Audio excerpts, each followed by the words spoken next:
接下來我們特別來了解到有關於這一場美伊戰事有了最新進度，哈米尼的國葬即將舉行，沒有想到變成了伊朗的復仇總動員哦。等一下特別來做關注，尤其這個時候伊朗也正告美以了，說了些什麼？等一下一起來關心。川普這個時候他不敢重返戰場之外，在軍事上有了最新的許多動作，包括 B-52已經正式的撤出了當地，那麼包括了我們看到歐洲波灣現在付錢求伊朗說，希望可以讓他們的船只通過荷姆茲海峽。今天就這些議題會一起來做關心，歡迎觀眾朋友，我們一樣的在留言區留言。如果您認為說在這一場戰事來講，目前美國比較急着希望能夠停止這一場戰爭，留言寫1；如果您認為現在看起來伊朗還是比較着急，留言寫2，跟我們一起做更多互動。我們要來看到美伊戰事最新消息，就在哈米尼的國葬之前，我們看到其實呢現在伊朗的火藥味全面的升溫，來自於伊朗的議長公開已經號召了全國的民眾說呢，我們一起把這場喪禮變成一場全民的復仇總動員哦，說呢要一起來對美國來做威脅哦，並且伊朗的軍方警告美以，如果呢在喪禮期間，美國跟以色列任何一個國家敢在這個時候發動攻擊的話，一定會做嚴厲的報復。那不排除現在說呢，伊朗有可能做的是不是聖戰呢？更震撼的事情是我們來看到，超過伊朗當地70%的民眾贊成要把川普跟納坦雅胡列入在暗殺名單當中。也就是說，如果在喪禮期間，美以真的敢發起任何的動作的話，聖戰是不排除可能會做的事情。我們再看到美國另外一頭畫風則是完全不一樣哦，來自於軍事媒體戰區特別做的報道，是不是美國現在希望趕快退出在這一場美以的戰爭當中呢？我們先來看在美國方面的軍事行動，再來等一下看一下美國的政治上面的態度。軍事行動上面，我們來看到美軍已經正式的撤出了6架 B-52轟炸機，撤出是美軍在中東最大規模的一次兵力的抽離。除了 B-52撤出之外，我们看到許多的主力攻擊機，包括了 A-10攻擊機、F-22戰鬥機跟 F-15E 打擊鷹等等的主力戰機也相繼的撤離當地了。剛剛講了這個是在軍事上面的動作，可以看出美國的態度。在政治上面，確實美方也正式的表態了。副總統范斯他直接說，川普不想讓美軍再次的重返戰場。伊朗總統也嗆聲說，確實哦，在軍事上面撤出，在政治上面退讓，在金融上面也有所讓步了。美軍已經呢凍結了部分的金融跟外匯的限制，對於伊朗開始做鬆綁了。那麼伊朗談判代表繼續喊話說，接下來美伊談判有沒有可能成功，取決於你美國給的態度是什麼，願不願意給伊朗更多的承諾。所以今天節目一開始特別請教酈將軍怎麼看了？伊朗把哈米尼之死現在是轉化為全民的復仇運動嗎？另外軍事的動作 B-52的撤出，還有金融上的鬆綁，代表說美軍急着撤出中東，要對伊朗全面讓步嗎？可不可以這樣解讀？酈將軍怎麼看？哈梅內伊這次的國葬其實是很危險的一個時刻哈。這個我認為以色列來講的話，他當然這麼大好一個時機，他跟你講什麼武德啊？我覺得他動手機會是很大的哈。因為在哈梅內伊如果國葬的話，那代表他的兒子穆吉塔巴應該是會參加他父親的喪禮。就以色列來講的話，他已經公開放話過了，他要暗殺，他還是要斬首這個穆吉塔巴。那如果穆吉塔巴出現在哈梅內伊的喪禮上面，我覺得這是以色列動手的一個很好的一個機會，因為之前穆吉塔巴他幾乎都沒有出現嘛。那第二個，就以色列國家立場來講的話，他最擔心的就是美國離開這場戰爭，按住他，不讓他繼續打哈。這個美國為了能夠跟伊朗達成和平的協議，可能他的這個核戰條件就是有一條，就是這個要全線停戰，就是以色列不可以在這個黎南地區再繼續打仗。那美國川普為了這件事情，因為他知道他按不住這個以色列，以色列一定會繼續再動手，所以美國自己他聯合國的維和部隊這個壓不住以色列，現在美國自己派了美軍到這個黎巴嫩南部地區，在這邊想要這個擔任這個維和的角色了。所以我認為這次哈梅內伊的國葬確實是充滿了很多的變數在這個地方。當然我們現在看出來，美軍在現在它不只是 B-52戰機撤回美國去，包括它的戰術型的飛機，B-52屬於戰略型的轟炸機，那戰術型的包括 A-10攻擊機、F-22、F-15等等，陸陸續續撤回去。據我的了解這個除了這幾款戰術型的飛機撤回去之外，美國還回了美國本土什麼飛機呢？它的運油機、它的預警機都回去。我覺得如果說運油機跟預警機都撤回美國本土的話，代表美國就不想打這場仗。因為你看不管是從約旦或者是沙特這個伊朗的國土這麼大，你所有的戰機要起飛要對伊朗轟炸的話，中間一定要經過好幾次的空中加油。那你如果空中加油機也回去了，你預警機也回去了，代表美國很明顯的所有就是一個所謂的戰略的轉進策略走了。那你戰略轉進走，我跟你講，就伊朗來講的話，這時候一定是戰略追擊，對不對？這個打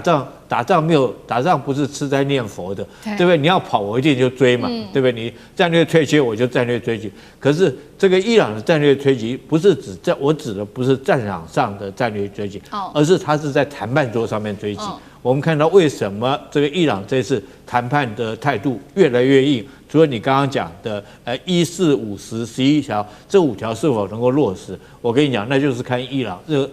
由伊朗來解釋。我舉一個最明顯的例子，前2天原來說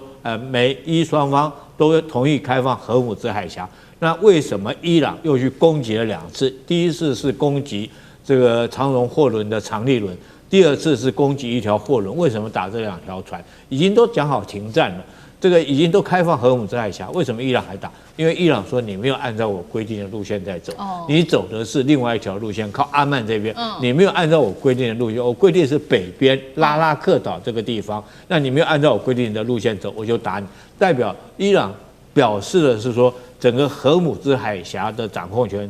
在他的手上。當然我們後續看美國如果說是整個都撤退的話，這個有一句話叫做一鼓作氣，再而衰，三而竭那我認為美國不太可能在伊朗這邊再一次的大動干戈，再把兵力調過來，那已經是士氣衰竭了。好，所以一方面我們看到美軍現在在後撤，不管是在軍事行動上面，剛剛將軍講的戰機啊、加油機啊等等，全部運回來之外，還包括在政治上面，還有金融領域上面的讓步所以呢，川普剛剛講了嘛，這個荷姆茲海峽的部分，川普原本說要計劃啟動的自由計劃，他眼看現在是不是伊朗已經幾乎可以完全掌握荷姆茲海峽了，所以呢，他也說，這個計劃就暫時不要施行。當然了，另外一個關鍵點還有就是沙烏地阿拉伯他擔心激怒伊朗，所以他拒絕提供美國基地跟領空，讓計劃是完全的被迫取消了。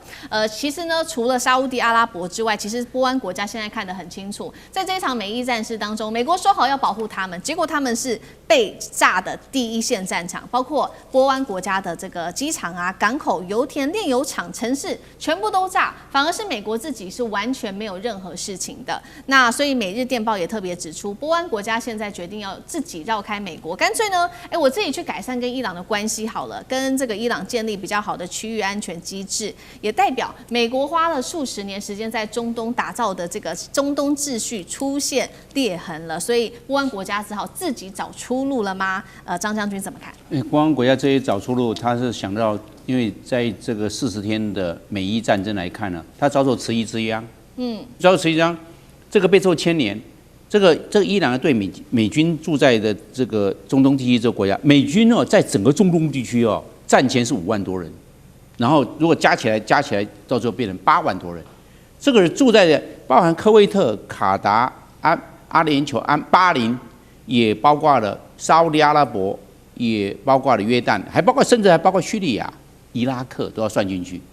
那你看看，當然伊拉克、敘利亞是把它撇到外面去。那其他美軍只要是有從他的駐在國起飛的這些飛機還有飛彈伊朗就做報復。伊朗一報復，他們這個反導系統就啟動去打，一打到彈落荒郊，炸到他們自己。那算誰的？這個戰後重建，美國沒有說要付錢啊，他受遲疑之殃啊。第二個，這個美國實施電子戰做電子干擾，那個飛彈也迷失不掉，又炸到老百姓了。那這個美軍到现在為止沒有說要賠耶。那結果他們遭遇是遲疑之殃他們也不要參與啊，這個仗是美國跟伊朗在打變成這個狀況，他們不願意再繼續玩下去。第二個，這些他們會認為，這些如果是站在美國這一邊，那就是被以色列所利用，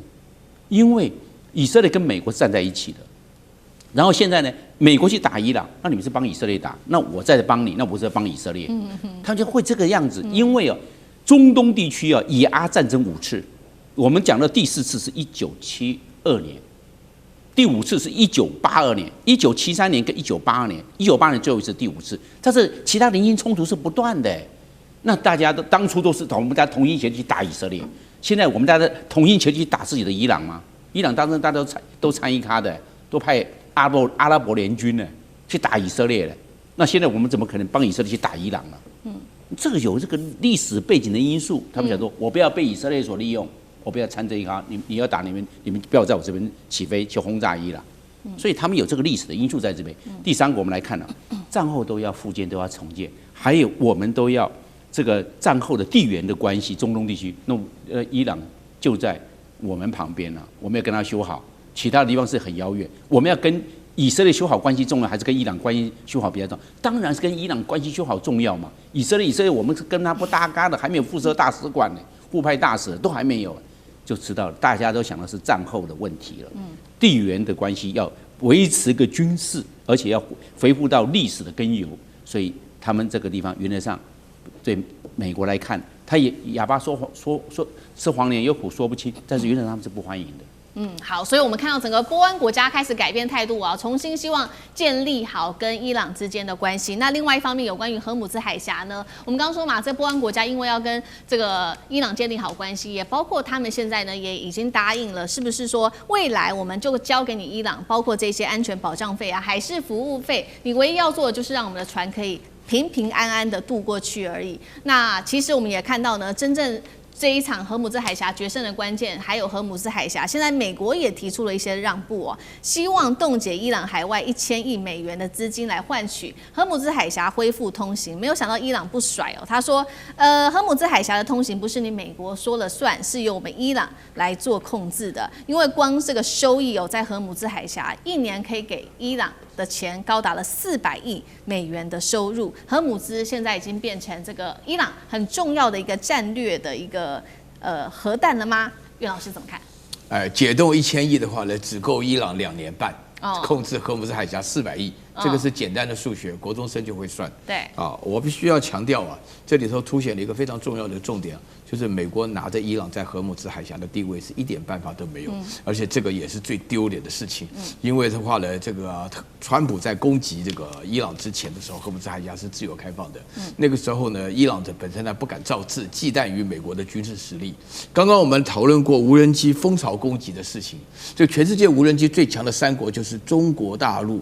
啊，然後烏克蘭，第3名就是伊朗。伊朗現在對於波斯灣附近的這個美軍駐軍的話呢，包含巴林、科威特、什麼卡達、什麼阿聯酋，什麼亂攻擊一通啊！這個攻擊的話呢，使得當地人的話呢，就是說覺得拿得沒有辦法，他們心裡會產生2種想法，一個就是美軍沒用，啊，第二個的話呢，對伊朗這邊還是客氣一點好。啊，那歐盟本身的話呢，大家都是需要波斯灣的石油啊。你如果沒有波斯灣的油，不能夠穩定進來。請大家記住，如果你打開地圖一看，荷姆茲海峽那個上去，阿曼跟伊朗隔得非常近啊，它就是在岸上架了幾排炮，裡面就可以打到你，不管從哪走都可以打得到。那這個波斯灣這個油出不來的話，那歐洲的物價這個通貨膨脹的問題也非常嚴重。所以在這種情況下，大家會發覺，因為伊朗的要求的服務費，其實也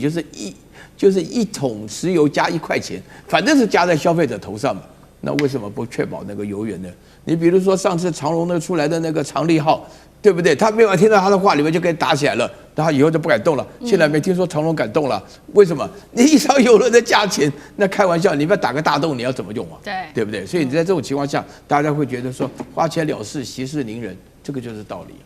好，謝謝苑老師。那我們休息一下，馬上回來。觀眾朋友們，我們要開會員頻道啦！因應呢美中、中東還有印太的亂局，你看到的是新聞，我們看到的是背後誰在操控這個世界。加入會員可以取得獨家視角的通行證，你將優先取得更深的觀點判讀，包括了核心真相分析、歷史脈絡拆解、局勢推演邏輯。同時解鎖會員勳章、優先互動權、問題解析、幕後花絮，支持我們製作高品質的影片。點擊下方的加入鍵，一起成為戰友吧！我們會員頻道見。